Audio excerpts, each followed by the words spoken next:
straight in downtown tomorrow. Okay. I think I still look for it, you know. Unless you like teach me. Or the other MC. Right, versus being a rapper. You're waiting for paper. Yeah. Where are you going? No,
I mean,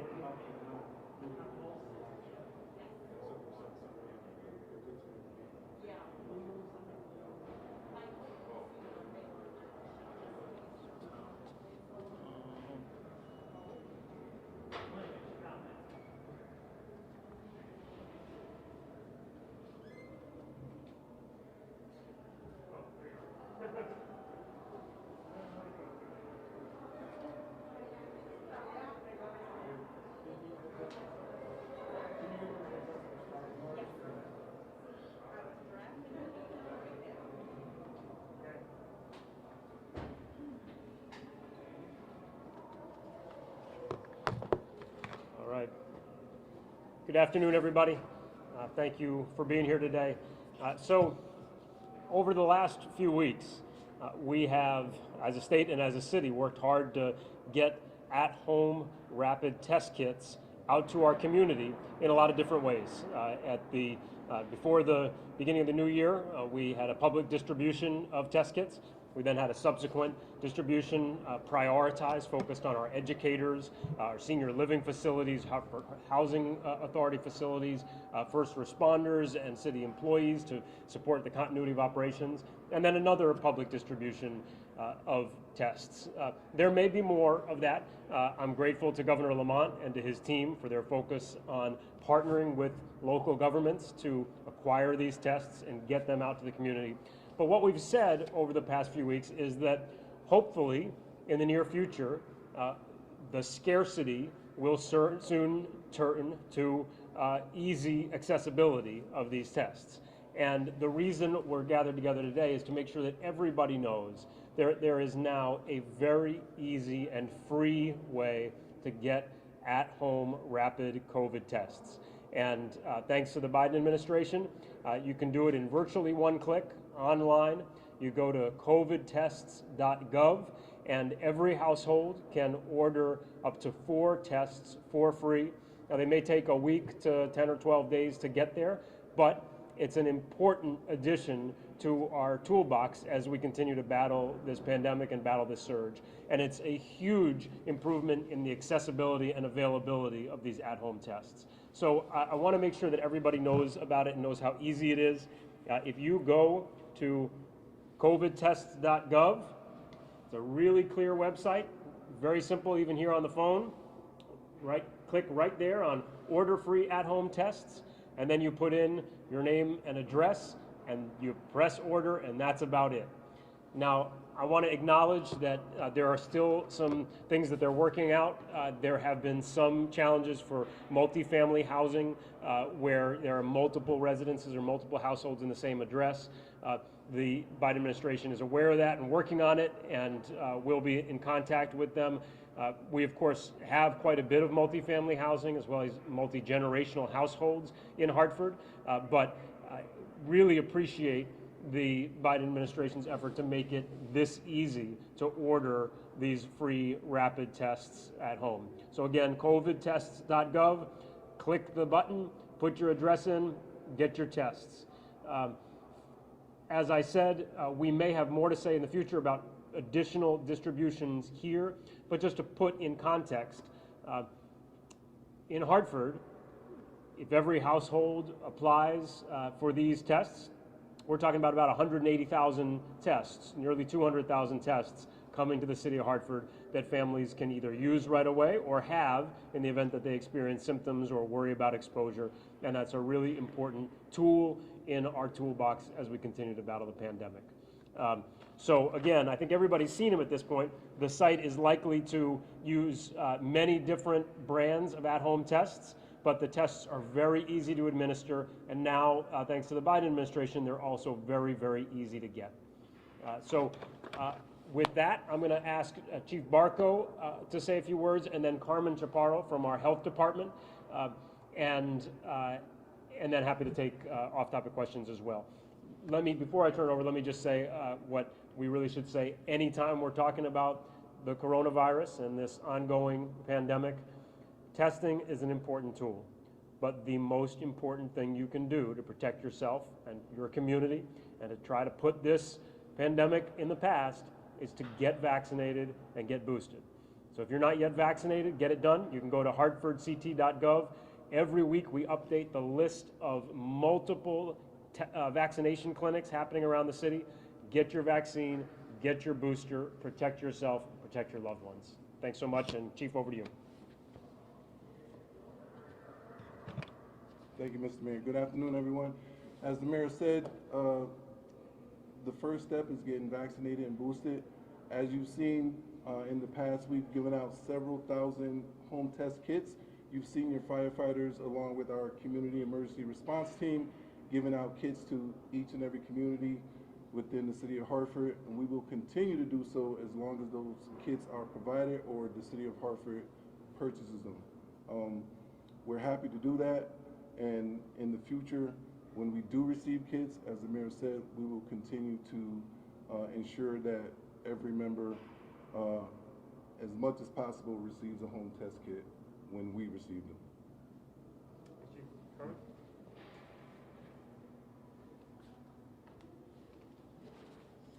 Good afternoon, thank you. And just to reiterate, the most important process in all of this is really trying to get vaccinated. And as Mayor and Chief mentioned, there are multiple sites throughout the city. Actively right now at our office at 131 Coventry Street, we have a clinic happening where you can receive all of your vaccines and boosters as you wish. So we're located at 131 Coventry Street, and we'll be there till 6:30 tonight offering vaccines, as well as many of our other partners throughout the city who are also providing vaccines. The home testing kits are a wonderful way, like Mayor said, if you feel like you've been exposed to somebody who tested positive for COVID, or you're starting to feel symptomatic, you wake up, you have a scratchy throat, runny nose, you're starting to feel some of those symptoms, it's a great way to get a quick read to see where you might fall. Again, it's a very easy test to read. I like it because there's pictures that tell me exactly what I need to do step by step, and so they're very easy. But should you find yourself needing a little assistance in how to navigate all this, you can certainly go to our website. You can follow us on Facebook, and you can get added support that way as well. So we're here to continue to support our city and all of our COVID needs. So you would go to the www.hartfordct.gov website, and from there our communications office, our health department websites are all accessible. And people shouldn't just go, I've got this thing on test, right? How do you want people to use these? Can you talk a little bit more about that? Sure. So really, I mean, these tests are utilized, during the holidays they were utilized because the lines at our testing sites were really, really long, so this was a good, quick way.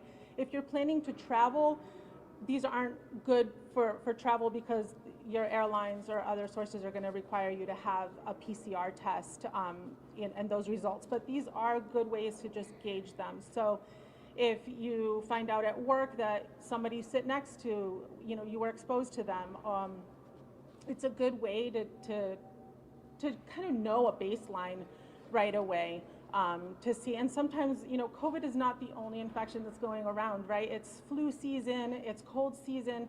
So you might be feeling some of these symptoms and you think they might be related to COVID. This is a good way to rule that out, a good quick way. And if you have questions also, we encourage you to contact your medical provider if there's questions that you're a little bit more concerned about. Can I just add something? Thanks so much, Carmen. I just want to add something to that. I think with these rapid at-home tests, we would encourage people to use these when they think that they have been exposed to somebody who is positive with COVID, if they're experiencing symptoms, or if they've been exposed and had to quarantine, or they were positive and had to isolate, to test on the back end. Because one of the advantages of these rapid tests is that it's sometimes seen as a disadvantage that they're not as sensitive as PCR tests. But what they can tell you is they give you a pretty good sense of whether you're still infectious.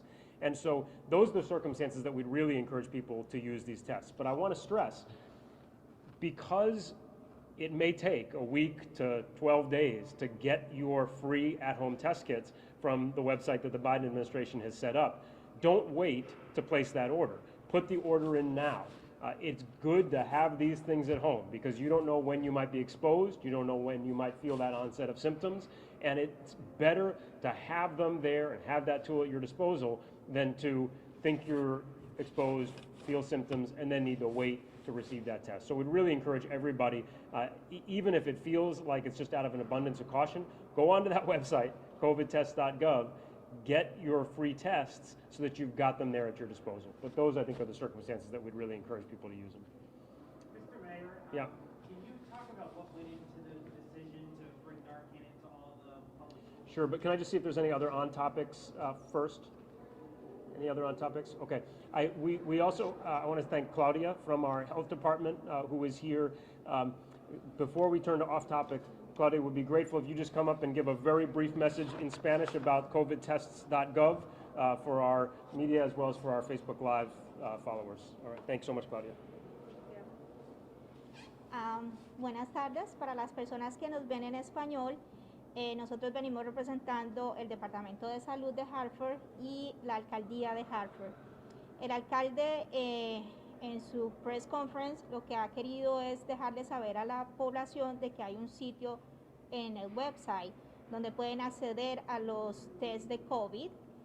Son gratuitos, el gobierno federal ha hecho un gran esfuerzo para mandarlos. Son van a enviar 4 test similares a estos. Aún no tenemos la información si van a ser iguales, pero son test de antígenos. Va a ser uno por dirección. Y la alcaldía y el Departamento de Salud urge a la población que por favor se registren en la página covidtest.gov pequeña para que tengan acceso a ellos lo más pronto posible. Son entre el delivery. Se van a entregar por correo en cuanto la persona se registre y va a tomar alrededor de 7 a 12 días. Lo que queremos hoy es, por favor, dar otra posibilidad a la población de que si tienen síntomas y la alcaldía, tanto el Departamento de Salud, saben lo difícil que ha sido últimamente las últimas semanas, de conseguir estos tests. Y son largas filas las que los residentes han tenido que hacer en los sitios donde se están haciendo las pruebas de COVID. Por favor, si lo más pronto posible que lo puedan hacer, esta es una herramienta para que ustedes sepan si en algún momento están contagiados y protejan a sus familiares, a sus amigos y a sus vecinos. Thank you so much, Claudia. Appreciate you being here and sharing that message. And thanks again, Chief, and Carmen as well. Okay, if there are no other on-topic questions, I'm happy to take any questions that you got. So what went into the decision to bring Narcan into all the Hartford schools? Well, as we've talked about, a few times, Matt, that's something that we've been talking about with the superintendent over the last few days. As you well know, our city experienced a tragedy on Thursday when we lost a 13-year-old boy to an overdose, a 7th grader to an overdose. The city of Hartford has been forward-leaning and aggressive in making sure that all of our first responders are equipped and trained in the use of Narcan and have for many years, and they've saved hundreds of lives. I think that this tragic loss on Thursday was eye-opening for a lot of people about the importance of being prepared in every environment. And it's really not just about schools. It's making sure that everywhere we can, there's access to what can potentially be life-saving reversal drugs in Narcan or naloxone. As the superintendent put out today, the Hartford Public Schools will ensure that there is Narcan and naloxone, Narcan/naloxone in its schools, and will be conducting trainings in the very near future. There's still details to be worked out about who would be responsible for administering naloxone when necessary, and that's something that the superintendent and the schools will be working on in the days and weeks ahead. But as I said yesterday, I think it's really important that we recognize the need to have easy, quick access to Narcan, again, not just in our schools, but for our first responders, in any environment that we can. It's also really important that we not solely focus on one response to this tragedy, because it is devastating and heartbreaking to lose a 13-year-old boy to an overdose. And we also have to think about the fact that every one of the nearly 1,500 people who died from overdoses in our state last year was somebody's child and began using drugs at some point. And there were probably many opportunities to try to intervene, to create awareness, to educate, to provide treatment, and potentially to reverse those overdoses. And so I think it's really important that we not oversimplify the response. I do think there's a tendency sometimes after a tragedy to look for one single thing or one simple thing, and it's often the case that there isn't one single thing, and certainly not a simple thing. So that's why in what we put out this morning, you saw a broad focus on education and awareness efforts throughout the community with numerous partners, both within the city and with community partners, and that's has to happen not just in a reactive way after this tragedy, but in an ongoing way. The other thing I would say is, as I said yesterday, we're fortunate that both because of the ARP and also because of the national opioid settlement, there will be resources available statewide to accelerate and expand some of the work that's already been going on.